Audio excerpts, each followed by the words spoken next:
Keci yang tergabung dengan Asosiasi Pemerintahan Desa Seluruh Indonesia atau APDESI Kabupaten Aceh Timur bersama ratusan perangkat kampung menggelar unjuk rasa di halaman pendopo Bupati setempat untuk mempertanyakan gaji atau penghasilan tetap mereka yang belum dibayar oleh Pemkab selama 2 bulan. Bukan itu saja, ternyata dalam tahun 2024 ini karena alasan kekurangan anggaran, para punggawa kampung ini hanya dibayar gaji 7 hingga 8 bulan saja. Mirisnya lagi, malah Pemkab Aceh Timur hingga akhir tahun tidak mampu membayar selama 2 bulan. Ibarat kata pepatah, sudah jatuh, tertimpa tangga lagi. Begitu nasib aparatur kampung di Aceh Timur saat ini. Keci Syamsuar, Ketua APDESI Aceh Timur mengatakan, perangkat kampung sudah bekerja penuh selama 1 tahun. Seharusnya penghasilan tetap juga mereka terima penuh. Namun ribuan perangkat kampung terpaksa harus menelan pil pahit setiap tahunnya, lantaran gaji mereka hanya mampu dibayar sebagian. Menurut Syamsuar, total tunggakan gaji perangkat mencapai sekitar 20 miliar rupiah untuk 4.617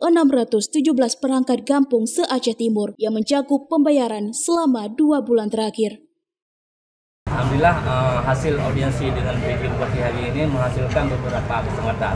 Yang pertama, Pemda mengakui bahwa terutang kepada pengelola kampung dengan jumlah 20 miliar dan itu akan dibayar di tahun anggaran tahun 2025 dengan mengeluarkan Perbu. Itu kesepakatan yang pertama. Yang kedua, akan mengeluarkan Perbu di APBK murni tentang serentak dan perangkat kampung yang ada di Aceh Timur.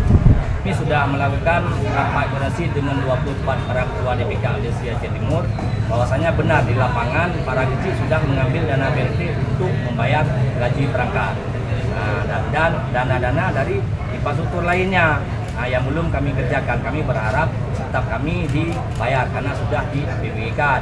Tidak mungkin tidak bayar, tapi hal demi masalah ini belum bisa terbayar oleh Pemda.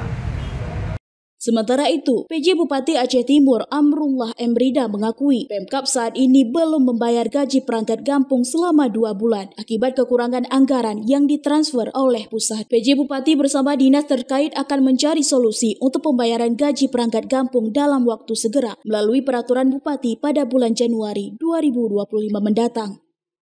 Ya, insya Allah besok kita akan rumuskan 2 perbub ya terkait hal ini siltap. Dan salah satunya adalah perbub terutangnya pemerintah kabupaten kepada para perangkat kampung yang akan dilunasi di 2025 nanti. Dan mudah-mudahan di 2025 secepatnya ya. Kita tidak berjanji secepatnya lah. Insya Allah kalau bisa di Januari kita kesini di Januari. Dari Aceh Timur, Romi Syaputra melaporkan untuk Puja TV.